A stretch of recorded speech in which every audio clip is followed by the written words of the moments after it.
کہ ایک خاص طریقے سے بلوچستان میں خیبر پختونخوا کے بعد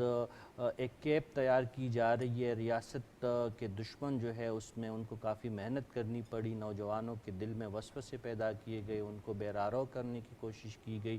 ان کو جو ہے مختلف طریقوں سے گھیرنے کی کوشش کی گئی, ان لوگوں کو مختلف ترغیبات دیے گئے قوم پرستی کے نام پہ, پاکستان دشمنی کے نام پہ. اور ہم یہ بات بھی جانتے ہیں کہ دہشت گرد یا خودکش جو ہے وہ کوئی ایک دن یا کسی ایک تقریر یا ایک جلسے کے نتیجے میں نہیں بن سکتا. باقاعدہ ایک پروسیس سے گزار کے ان کی ذہن سازی کی جاتی ہے, ان کی برین واشنگ کی جاتی ہے. تو یہ بات اب ہمیں تسلیم کرنی چاہیے, ہم تو تسلیم کر رہے ہیں, بین الاقوامی برادری کو اب یہ بات تسلیم کرنی چاہیے کہ بلوچستان اور پاکستان کے جن جن علاقوں میں دہشت گردی ہو رہی ہے اور شدت پسندی جہاں جہاں پہ پنپ رہی ہے, وہاں پہ عالمی استعماری قوتیں اور پاکستان کی دشمن قوتیں مقامی سہولت کاروں کے ساتھ مل کر پاکستان کے نوجوانوں کو پاکستان کی ریاست کے خلاف استعمال کر رہے ہیں. عدیلہ بلوچ کی جو پریس کانفرنس تھی یا ان کا جو اعتراف تھا وہ آنکھیں کھول دینے کے لیے کافی ہے. وہ BLA, BRF, BNA کے اس پروپیگنڈے کا بھی مؤثر جواب ہے جس میں وہ لوگ کہتے ہیں کہ بلوچ نوجوان جو ہے وہ ریاست سے ناراض ہے, وہ ریاست سے بدظن ہے, وہ ریاست کے خلاف بندوق اٹھانے کے لیے تیار ہے, وہ ریاست کے خلاف جو ہے اپنی جان دینے کے لیے تیار ہے. تمام باتیں گڑی ہوئی ہے, یہ تمام باتیں جو ہے ان کے پھیلائی ہوئی ہے. چند ایک بٹکی ہوئے لوگ تو ہے جو پہاڑوں میں, اب خود یہ خاتون بیچاری جو رو رو کے کہہ رہے ہیں کہ اب بھی پہاڑوں پہ ان لوگوں کو ان لوگوں نے اپنے طریقے پہ قید کر رکھا ہے اور ان کے پاس کوئی بھاگنے کا اور زندگی میں دوبارہ لوٹنے کا کوئی طریقہ, کوئی رستہ نہیں ہے. تو پھر ان کو وہی کرنا پڑتا ہے جو ان کے ماسٹرز ان کو کہتے ہیں. تو یہ ایک پاکستان کی اس کی ایک جو موقف ہے اس کی تائید ہے کہ بلوچستان میں جو سو کارڈ علیحدگی پسندی یا ناراضگی کا جو ایک جو لہر ہے وہ جینون نہیں ہے, چند لوگوں کا پیدا کردہ ہے. BLA ہو, BRF ہو, BNA ہو یا BYC ہو, یہ تمام لوگ ایک خاص ایجنڈے اور ایک خاص پروپیگنڈے کے تحت جو ہے وہ ریاست سے بھی لوگوں کو بدظن کرنے کی ناکام کوشش کر رہے ہیں اور اس کو ایک تحریک کا نام دینے کی کوشش کر رہے ہیں. حالانکہ یہ کوئی سیاسی تحریک نہیں ہے, یہ کوئی آپ اس کو کوئی ایسا سماجی تحریک نہیں کہہ سکتے, یہ دہشت گردی ہے, یہ نفرت پہ مبنی ایک ایجنڈا ہے. یہ کس تحریک میں یا کس سیاست میں اس بات کی اجازت ہے کہ آپ نے پنجابی کو اس لیے مارنا ہے کہ وہ ریاست کا لائل ہے اور آپ ریاست کے باغی ہے؟ یہ کس کتاب میں بات لکھی گئی ہے کہ آپ کے علاقے میں مہمان آیا ہوا مزدور پشتون جو ہے اس کو آپ جا کے قتل کریں؟ یہ تو بلوچ روایت ہے ہی نہیں. یہ ان لوگوں کا نہ تو بلوچیت سے کوئی تعلق ہے, نہ پاکستانیت سے کوئی تعلق ہے. اور جو لوگ خودکش حملے کرواتے ہیں, جو لوگ بے گناہ لوگوں کو قتل اور شہید کرتے ہیں, جو شناختی کارڈ دیکھ کے دہشت گردی کرتے ہیں, ان کا نہ کوئی دین ہے, نہ اسلام ہے, نہ قومیت ہے, نہ وہ پاکستانی کہلانے کے لائق ہے. تو میں یہ کہوں گا کہ چاہے عدیلہ بلوچ ہو, چاہے سرفراز بنگلزئی ہو, یا اس سے پہلے گلزار امام شمبے کے اعترافات ہو, اس بات کے بعد جو ہے پاکستان کے ریاست کے اس موقف کو سب کو تسلیم کرنا چاہیے کہ بلوچستان میں نہ ناراضگی ہے, نہ علیحدگی پسندی ہے, وہاں پہ صرف اور صرف دہشت گردی ہے. ٹھیک ہے شہنیلا, یہ اس سے پہلے ماہل بلوچ کا ہم نے دیکھا کہ بعد میں قلعدم BLA نے بتایا بھی انہوں نے کہ یہ 2022 میں جوائن کیا تھا اور 2023 میں پھر باقاعدہ ٹریننگ دی گئی اور یہ سارے معاملات ہوئے, لیکن گھر والے اس سے لا علم تھے, انہیں نہیں معلوم تھا کہ ہمارے بچے کہاں جا رہے ہیں, کیا ہو رہا ہے. اب عدیلہ بلوچ کا جو معاملہ ہوا ہے تو آخری وقت پہ جا کے والدین کو پتہ چلا اور فوری طور پر انہوں نے رابطہ کیا ہے اور اس کے بعد اس کو بازیاب کروایا گیا. اس میں بڑی اہم ذمہ داری والدین کی بھی ہے کہ جب نوجوانوں کو استعمال کیا جا رہا ہے, مختلف ہیلے بہانے اور جو برین واشنگ کی جاتی ہے, شاید ان کا بیک گراؤنڈ بھی ایسا نہیں ہوتا گھر والوں کا, لیکن ان کے بچے استعمال ہو رہے ہیں, اس سے انکار نہیں کیا جا سکتا. اس میں کیا ذمہ داری عائد ہوتی ہے والدین کی, اداروں کی, کہ کس طرح سے ان کو روکا جا سکے؟ شکریہ ناہید. یہ جو بلوچستان کے اندر مسئلہ ہے نا, یہ بڑا پرانا ہے. اور یہ آج کا نہیں ہے, یہ برین واشنگ بہت پرانی جو ہے نا وہ ہوتی جا رہی ہے. جہاں تک دیکھیں والدین کی بات ہے, کوئی بھی جو والدین ہے وہ یہ نہیں چاہیں گے کہ ہمارا بچہ جو وہ ہتھیار اٹھائے, ریاست کے خلاف کھڑا ہو جائے یا وہ دہشت گرد بن جائے. ہم نے داعش کے لیے بھی دیکھا تھا, یہاں سے جو ایک خاتون جا رہی تھی, نورین پکڑی گئی تھی, بڑی پڑھی لکھی تھی. اس کے علاوہ جو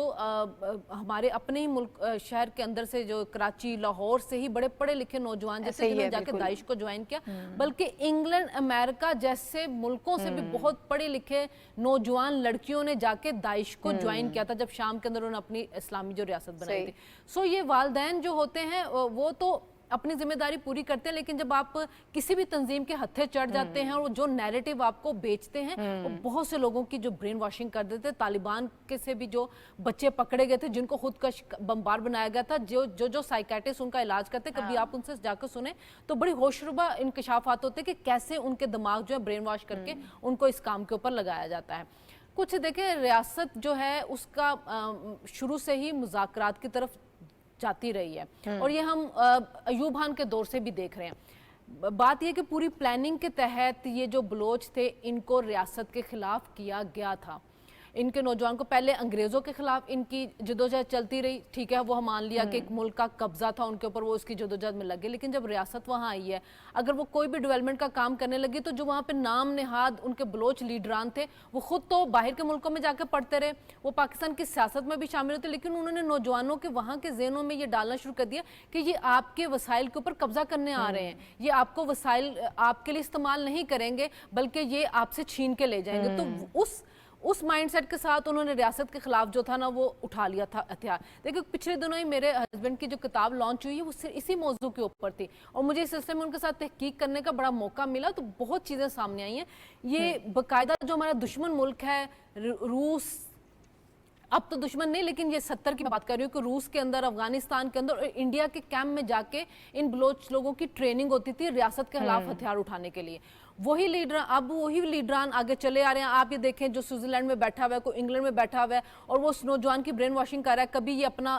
قومی ترانہ بنانا شروع کر دیتے ہیں, کبھی اپنا پرچم نکال رہے ہوتے ہیں, کبھی اپنا وہ نصاب نکال رہے ہوتے ہیں. بات یہ ہے کہ جب آپ نے ان کو ریاست کہ جب آ رہی آپ کے پاس وہ مذاکرات کر رہی تھی, آپ کے لیے کام کرنا چاہتی, کرنے نہیں دیا, اس کے بعد جو نوجوان اس کے ذہن میں مایوسی ڈال دی, اس کے ذہن اس کو استحصال کیا اور اس کے بعد اس کو مایوس کر دیا ریاست سے, دوسرے صوبوں سے, اور ان کے ذہن میں یہ ڈالنا شروع کر دیا کہ جی ریاست آپ کے خلاف ہے, دوسرے صوبے آپ کے وسائل کر رہے ہیں, جس کی وجہ سے یہ جو بچے ہیں نا ان کی برین واشنگ ہو رہی ہے. یہ بچے جو ہیں یہ ہتھیار اٹھانا شروع کر دیا گیا ہے. اب ریاست کا یہاں پہ یہ کام بنتا ہے کہ یہ ان بچوں کو واپس قومی دھارے کے اندر لے کے آئے. ان بچے جن کے ہاتھوں میں کتاب ہونی چاہیے, جن کے ہاتھوں میں لیپ ٹاپ ہونا چاہیے, ان بلوچ لیڈران نے جو کہ ان کا استحصال کرے ان کے ہاتھوں کے اندر ہتھیار پکڑا کے ریاست سے لڑا دیا. جو کتاب لکھی گئی تھی نا اس میں بھی جو لیڈر تھا وہ ساری زندگی ریاست کے خلاف جو ہے نبرداز مارا, لیکن آخر میں اس نے کہا تھا کہ ریاست سے آپ نہیں جیت سکتے, ریاست کے خلاف ہتھیار مت اٹھائیں, ریاست کے ساتھ مذاکرات کریں, بات چیت کریں, اپنے مفاہمت کی طرف جائیں, اپنے لیے رستے نکالیں. تو اب جو بلوچ جو ہیں ان کو چاہیے تو یہ کہ دوسرے صوبوں سے لوگ وہاں پہ جائیں, ان کے اسٹوڈنٹ کے ساتھ انٹریکشن کریں, ان کے اسٹوڈنٹ دوسرے صوبوں کے اندر آئیں, ان کے آپس میں انٹریکشن ہو, تاکہ ان کو پتہ چلے کہ جو پنجابی ہے, سندھی ہے, وہ اسی طرح بلوچ کے ساتھ, پٹھان کے ساتھ پیار کرتا ہے جس طرح وہ ان کے ساتھ محبت کرتے ہیں. یہ جو دہشت گرد ہیں نا, پلیز یہ جو وہ اپنی دہشت گردی کرتے رہیں گے, لیکن جس بلوچ کو ناراض کیا گیا ہے ان دہشت گردوں کے بیانے کی وجہ سے, ان کو قومی دھارے میں لایا جا سکتا ہے. جیسے آج عدیلہ بلوچ آئی ہے, ویسے اور سارے نوجوان جو ہیں جو اس سیاست سے محبت کرتے ہیں وہ واپس آئیں گے. ٹھیک ہے ڈاکٹر صاحب, ذمہ داری کس پر عائد ہوتی ہے؟ یہ اسے انکار ہم نہیں کر سکتے, احساس محرومی ہے, مایوسی ہے, نوجوان طبقے میں بہت زیادہ ہے. پاکستان میں 60% سے زائد ہماری آبادی ہے, اور اگر بلوچستان جیسے علاقے میں ایک بڑے اہم حساس علاقے کے نوجوان جو ہیں ان کو گمراہ کر لیا جائے, احتجاج میں ان کو استعمال کیا جائے, خودکش بم دھماکوں میں استعمال کیا جائے, اور خاص طور پر جب خواتین کو استعمال کیا جائے. ہم والدین کی ذمہ داری کی تو بات کر رہے تھے, لیکن ریاست کی ذمہ داری کیا ہے؟ کس قسم کی ایکٹیویٹیز میں ان کو انگیج کرنا ہے, کس قسم کی فیسلٹیز ان کو دینی ہے تاکہ کسی نہ کسی حد تک سمہاؤ یہ احساس محرومی ختم کیا جا سکے؟ بہت شکریہ ناہید. یہ جس طرح سے ابھی ہمارے دوستوں نے بات کی بلوچستان پر, اس کے بعد نیچرل تھا کہ ریاست کی ذمہ داری بھی ڈسکس کی جاتی, اور آپ نے بہت درست یعنی رخ پہ بات کی. دیکھیں جو تمہید کے طور پہ میں ایک جملہ کہتا ہوں وہ یہ کہ پاکستان کے اندر اس وقت جو انتشار کی فضا ہے، انتشاری سیاست کی فضا ہے، چاہے وہ سیاست کے لیول پر ہو چاہے اس کی پشت پہ کوئی اور چیز ہو، یہ اور جو بلوچستان میں دہشت گردی ہو رہی ہے، دونوں ہی ایک ہی تھیلی کے چٹے بٹے ہیں، ایک ہی سلسلے کی دو کڑیاں ہیں، اس کا ایک ہی مقصد ہے۔ یہ ہم جانتے ہیں اور بار بار یہ ثابت ہو چکا ہے کہ بلوچستان میں جو کچھ ہو رہا ہے وہ انڈیجنس نہیں ہے، اس کو مقامی سطح پر کوئی مقبولیت حاصل نہیں ہے۔ یہ بات آج عدیلہ نے بھی بتا دی، اس سے پہلے جو نام لیا تھا صحافی صاحب نے، ماہل بلوچ، نہیں ماہل تو اور تھی نا، اوکے گلزار امام شمبے، ہاں اس نے بھی بتا دی۔ اور ابھی جس کا میر ہزار خان مری، جس پر عمار مسعود صاحب نے کتاب لکھی ہے، ان کی کہانی بھی ہمیں یہ بتا رہی ہے کہ دراصل یہ مقامی معاملہ نہیں ہے، کبھی وہ ماسکو سے وہ رن ہوتا ہے، کبھی انڈیا سے رن ہوتا ہے، کبھی ارد گرد کے کسی اور ملک سے رن ہوتا ہے۔ اور مقصد کیا ہے؟ مقصد یہ، کلبھوشن یادیو تو ابھی کل کی بات ہے نا، وہ ہمیں بھولا نہیں ہے اور ابھی ہمارے پاس ہے، اور اس پہ مقدمہ بھی چلے گا، وہ انجام کو بھی پہنچے گا، اور اس سے یہ بھی پتہ چلے گا کہ بلوچستان میں جو کھیل کھیلا جا رہا ہے اس میں انڈیا کا کیا کردار ہے۔ تو ایک پہلو تو یہ ہوا ہے نا۔ اس کے علاوہ جو بات ہے نا، اس کا مقصد کیا ہے؟ اس کا مقصد ہے علاقائی ترقی کا راستہ روکنا، ٹھیک ہے، اس کا مقصد ہے ای سی او، یہ جو ہماری علاقائی تعاون کی اقتصادی تعاون کی تنظیم ہے، سینٹرل ایشیا تک پھیلی ہوئی اور ادھر ہمارے اس ایریا میں، اس کا راستہ روکنا۔ اس کا مقصد ہے بی آر آئی کا راستہ روکنا، اس کا مقصد ہے گوادر کا راستہ روکنا، اس کا مقصد ہے اکنامک کوریڈور کا راستہ روکنا۔ اور ان مقاصد کے لیے یہ جو بیرونی طاقتیں ہیں وہ بیلا پھسلا کے، ان کو غلط راستہ دکھا کے، غلط خواب دکھا کر نوجوانوں کو گمراہ کرنے میں کامیاب ہو جاتی ہیں۔ اب یہ اعتراف کرنے میں کوئی حرج نہیں ہے کہ کسی بھی معاشرے میں آپ کو بعض گمراہ لوگ جو قومی مقاصد سے ہم آہنگ نہیں ہوتے وہ مل جاتے ہیں، یہ غیر فطری بات نہیں ہے۔ اب بات یہ ہے کہ ان کے ہتھے جو لوگ چڑھ جاتے ہیں، جیسے آج ہماری اس بچی کی بات ہو رہی ہے، عدیلہ بلوچ کی بات ہو رہی ہے، اس طرح کے لوگ، یا جیسے گلزار امام تھا، یا جیسے وہ لڑکی جو خودکش بن گئی ماہل، وہ اس طرح کے لوگ ان کے ہتھے چڑھتے رہتے ہیں۔ اس چیز کو روکنے کی ذمہ داری ریاست کی ہے اور سماج کی ہے اور صحافت کی بھی ہے۔ اب آپ کو میں صحافت کا ذکر کروں، چند برس پہلے کی بات ہے، میں ایک نیوز چینل میں تھا اور وہاں جب ڈسکس ہو رہا تھا کہ what is the news agenda today, تو اس پہ ایک تجویز آئی کہ آج بلوچستان ہونا چاہیے۔ ٹھیک ہے، تو آپ یقین کریں گی کہ ڈائریکٹر نیوز کہنے لگے کہ وہاں تو ہماری دیکھنے والا کوئی نہیں ہے، تو کیا ضرورت ہے بلوچستان کو ایجنڈے پہ لانے کی۔ تو ایک تو یہ پرابلم ہے کہ ہمارے انٹلیکچوئل کلاس میں اور خاص طور پہ صحافیوں میں حالات کی سنگینی کو سمجھنے والا اور قومی مقاصد کو سمجھنے والے بہت کم ہیں۔ ایک کام اس کی میڈیا کا یہ ہے، اسی طرح سماج کی اور دانشوروں کی ذمہ داری یہ ہے کہ ان چیزوں پہ گفتگو کریں اور سیاہ اور سفید بتائیں، اور ریاست کا وہی کام ہے جو آج اس بچی کو بچا کے کیا گیا ہے۔ اور اس طرح سے ریاست زندگی کے سارے شعبوں پر آنکھیں کھلی رکھے، اپنے ہاتھ کو سخت رکھے، اپنے شہریوں کی طرف ماں کا رویہ، اور جو دشمن ہے وہ ہے نا وہ اقبال کا شعر کہ ہو ہلکا یاراں تو بریشم کی طرح نرم، اور مارکہ حق کو باطل ہو تو فولاد ہے مومن۔ تو اس وقت یہ کرنے کی ضرورت۔ ٹھیک ہے آغا صاحب، میں آپ کی طرف آؤں گی کہ بلوچستان کے مسائل کے حوالے سے جو گفتگو ہوئی ہے اور ڈاکٹر صاحب نے بھی جس کی طرف اشارہ کیا کہ یہ بدقسمتی سے ہماری ترجیحات میں نہیں ہے، کیوں ہم اس کی طرف توجہ نہیں دیتے ہیں۔ ریاست کوشش کر رہی ہے لیکن اب جو معاملات ہیں وہ بہت زیادہ حساس ہو گئے ہیں، اس کی انڈرسٹینڈنگ اب ہونی چاہیے ہر ایک کو، صرف ریاست کو ہی نہیں بلکہ جو باقی فیلڈ سے تعلق رکھنے والے لوگ ہیں ان کو بھی یہ معلوم ہونا چاہیے۔ ایک ایسی جگہ جہاں پہ بیرونی ہاتھ بھی ملوث ہے، احساس محرومی کا شکار ہے وہ علاقہ، تو وہاں پھر بہت آسان ہو جاتا ہے لوگوں کو ورغلانا۔ تو اب ان معاملات کو بڑی سنجیدگی سے لینا پڑے گا، اس کے لیے کام کرنا پڑے گا، اب اس طرح نہیں کام چلے گا۔ بہت شکریہ۔ پہلی بات یہ ہے کہ رئیس صاحبہ میں دو باتیں اس میں ایڈ کر کے آگے آپ کا سوال کا جواب دینا چاہوں گا. پہلی بات یہ ہے کہ عدیلہ بلوچ کی جو آج پریس ٹاک تھی اس میں ایک چیز بہت امپورٹنٹ ہمارے سامنے آئی ہے اور میرا خیال ہے کہ وہ میڈیا کو ہائی لائٹ کرنی چاہیے کہ جیسے کہ اس بچی نے بتایا ہے کہ پہاڑوں کے پہ بہت سارے جو نوجوان ہیں ان کو ورگلا کے لے کے جایا گیا ہے. تو یہ ہے وہ فیکٹر جس کو آپ کہتے ہیں بعد میں مسنگ پرسن. ریاست ہمیشہ یہی کہتی ہے کہ بھائی یہ لوگ اپنی مرضی سے پہاڑوں پہ چھپے ہوئے ہیں یا افغانستان میں ہیں یا انڈیا چلے گئے ہیں اور اس کو پھر بعد میں ہمیں جو لسٹیں سو کالڈ فیبریکیٹڈ دی جاتی ہے اس میں وہ مسنگ پرسن کے شو پہ شو ہو رہے ہوتے ہیں. آج اگر یہ بچی عدیلہ بلوچ نہ ریکور ہوتی تو ہو سکتا ہے کہ اس کو بھی نام عدیلہ بلوچ کا بھی مسنگ پرسن پہ ڈال کے ہمارے ذمہ لگا دیا گیا ہوتا ریاست کے ذمہ.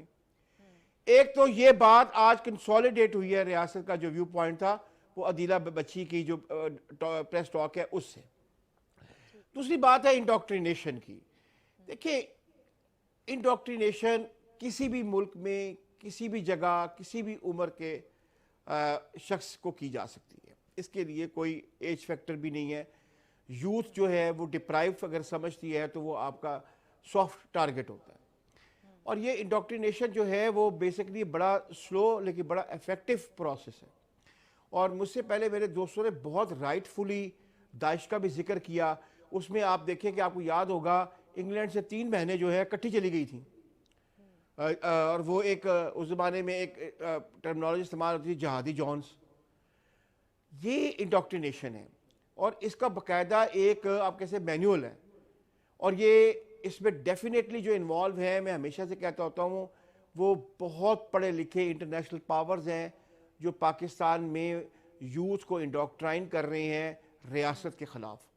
وہ وہی لوگ ہیں جنہوں نے شاید داعش کا بھی اپنا آپ کہہ سکتے ہیں کہ مینیول بنایا تھا جو انہوں نے ان کا مینیول بنایا. میں 1990 کی دہائی کا ایک واقعہ اگر آپ کے پاس 2 منٹ ہو تو میں بتانا چاہتا ہوں کہ 1994 کی بات ہے. ہماری جو انٹیلیجنس ایجنسیز ہیں ان کے پاس رپورٹس آئیں کہ انڈیا سے ینگ عورتیں جو ہیں وہ انٹر ہو رہی ہیں انڈین گجرات سے پاکستانی سندھ میں اور ان کا وہ جو ٹریل جا کے اینڈ ہوتی ہے وہ بلوچستان میں ہوتی ہے. وہاں پہ انہوں نے شادیاں کرائی ہیں, وہاں پہ ان کی آگے اولادیں ہوئی ہیں. اس کے اوپر بڑی میسیو انویسٹیگیشن ہماری ایجنسیز نے کی. کچھ لوگ پکڑے بھی گئے, کچھ نہیں پکڑے جا سکے. انڈیا پچھلے کم سے کم 50 سال سے افغانستان کے اوپر انویسٹمنٹ کر رہا ہے. آپریشن جیک پاٹ جو تھا بنگلہ دیش کا, اس کے بعد جو میٹنگ ہوئی تھی جس میں مانک شاہ جو اس وقت کا CNC تھا وہ بھی شامل تھا, اس نے اپنی ڈسکشنز میں بھی ڈسکس کیا ہے کہ اندرا گاندھی نے کہا کہ یہ تو اب ہو گیا ہے, نیکسٹ از بلوچستان. تو یہ بہت لمبی ہسٹری ہے. اور آخر میں یہ کہوں گا کہ ڈاکٹر صاحب نے بڑی رائٹ فلی ایک بات کہی ہے کہ جیسے جیسے جو چائنا کو آپ کہہ سکتے ہیں کٹیل کرنے کی جو ڈیمانڈ انکریز ہوگی اس میں گلوبل نارتھ میں, اس تائیں پاکستان پرٹیکولرلی بلوچستان کے اوپر آپ کہہ سکتے ہیں جو انٹرنیشنل پاورز ہیں وہ اپنا جو کھیل کھیلنے کی کوشش کریں گے. ٹھیک ہے. اچھا صافی صاحب, مسنگ پرسنز کی بات کی آغا صاحب نے, ہم لوگ بھی اس کو ڈسکس کرنا چاہ رہے تھے کہ لاپتہ افراد کا جو معاملہ ہے اس پہ بات کرنا بہت ضروری ہے. اور اس طرح کے خودکش حملوں میں لوگ جو شامل ہوتے ہیں ان کو بھی پھر اسی فہرست میں ڈال دیا جاتا ہے کہ یہ بھی لاپتہ افراد ہیں. اور عدیلہ بلوچ کے حوالے سے بھی ہم یہی گفتگو کر رہے ہیں کہ اگر وہ بھی اس میں استعمال ہو جاتی تو پھر اسی میں شامل کر دیا جاتا. یقیناً تمام جو لاپتہ افراد ہیں وہ اس فہرست میں نہیں آتے ہیں. لوگ جنونلی بھی مسنگ ہیں. ہم کسی کے جذبات کو ہرٹ نہیں کرنا چاہتے, لیکن اصل حقیقت کیا ہے اس معاملے کی؟ دیکھیں یہ تو اتنی سادہ سی بات نہیں ہے. یہ مسنگ پرسن کا معاملہ واقعی حساس ہے اور ہو سکتا ہے کہ کچھ افراد ایسے ہو جو اس زمرے میں آتے ہو, لیکن زیادہ تر یہی ہے جو عدیلہ بلوچ صاحبہ جو ہے اس کا جو کیس ہے. آغا صاحب آپ کو درست نشاندہی کر رہے تھے. اس سے پہلے بھی ہم نے دیکھا ہے کہ بہت سارے نوجوان, یہ نوجوان اپنے والدین سے پوچھ کے تو نہیں جاتے, اپنے پیاروں سے پوچھ کے تو نہیں جاتے. جب وہ گھر میں نہیں ہوتے, ان کا کوئی اتا پتہ نہیں ہوتا, تو جینونلی وہ جو ان کے رشتہ دار ہے, جو ان کے لواحقین ہے, وہ پھر در بدر بھٹکتے ہیں، وہ پھر اس حوالے سے پولیس کے پاس بھی جاتے ہیں، ایجنسیز کے پاس بھی جاتے ہیں، عدالت سے بھی رجوع کرتے ہیں، اور کبھی کبھار پھر مارنگ بلوچ جیسے لوگوں کے ساتھ اور باقی جو اس پورے جو پروسیس کو یا پورے ایک مسئلے کو جو ایک سیاسی رنگ دینے کی کوشش کر رہے ہیں، ان گروہوں کے ہتھے بھی وہ لوگ چڑھ جاتے ہیں۔ تو کچھ کیسز تو جینونلی کچھ ہے، اس لیے تو پاکستان کی ریاست نے اس حوالے سے کمیشن بنائے ہیں، عدالتیں اس حوالے سے کیسز سن رہی ہے، ایجنسیز اپنے طور پر بازیابی کے لیے کوششیں کر رہی ہے، لیکن اس میں جو سب سے بڑا کردار ہے وہ غیر ملکی ہاتھ اور ان کے جو مقامی سہولت کار ہے، جو بار بار میں نام لے رہا ہوں، B L A, B R F, B N A type کی جو وہاں پہ تنظیمیں ہیں، یہ لوگ بھی ایکسپلائٹ بھی کرتے ہیں، یہ لوگ ریکروٹ بھی کرتے ہیں، جو لوگ ان کے کام نہیں آتے ان کو پھر ان کو قتل بھی کرتے ہیں، ان کو غائب بھی کرتے ہیں۔ یہ عدیلہ بلوچ جو کہہ رہی ہے کہ پہاڑوں پہ اب بھی بہت سارے نوجوان موجود ہیں جس میں مرد اور خواتین دونوں شامل ہے، تو یہ جو ان کے لواحقین ہیں ان کے کھاتے میں تو مسنگ پرسن ہے۔ بالکل وہ کل کو جو مارنگ بلوچ پھر اگر اسلام آباد پہ الغال کرے گی یا کوئٹہ اور یا مستونگ اور تربت میں جب بیٹھے گی تو وہ لسٹ ان کی اور بڑھ جائے گی۔ حالانکہ جس طرح وہ ریاست سے سوال کرتی ہے، اسی طرح وہ اپنے بلوچ رہنماؤں سے اور جو سو کال رہنما ان کے بنے ہوئے ہیں، جو B L A, B R F, B N A, ان سے تو کوئی یہ پوچھے کہ اپنی ایچ آر جو ہے ان کا جو ہیومن ریسورس ہے، جو انسانی ڈال ہے ان کا، وہ کہاں سے آیا ہوا ہے؟ وہ اسی بلوچ سوسائٹی سے تو انہوں نے اس کو ریکروٹ کیا ہے، اسی بلوچ سوسائٹی سے تو وہ ان کو ڈال بنا کے اپنے مقاصد استعمال کر رہے ہیں۔ تو مسنگ پرسن کا جو جینون کیسز ہے، آپ کی بات بالکل درست ہے، ہمیں کوئی حق نہیں ہے کہ ہم کسی کی دل آزاری کریں یا کسی کے بارے میں ہم یہ کہیں کہ وہ جھوٹا دعویٰ کر رہے ہیں۔ اس کے لیے عدالتیں موجود ہیں، اس کے لیے ریاستی ادارے موجود ہیں، اس میں اپنا کیس ثابت کرے، اور واقعی نہ ماورائے عدالت قتل ہونے چاہیے، نہ ماورائے عدالت کسی کا مسنگ ہونا چاہیے۔ قیدیں ہو سکتی ہے، سزائیں ہو سکتی ہے، وہ اپنی جگہ پہ ایک بات ہے، لیکن اگر ہم نے واقعی سوسائٹی میں ایک ٹھہراؤ پیدا کرنا ہے، ہم نے اگر تصادم کا رستہ اختیار نہیں کرنا، تو پھر ان حقائق کو ہمیں بیان کرنا ہوگا اور اس کی اصل جڑ اور اصل محرکات کو ختم کرنا ہوگا۔ اس میں ریاست اپنی ذمہ داریاں پوری مزید اچھی طریقے سے پوری کرے، اور اس کے ساتھ ساتھ جو تنظیمیں ہیں ان کے حوالے سے بھی یہی مارنگ بلوچ ہمیں بتائے کہ B L A, B R F, B N A کے لوگ یہ کون ہیں،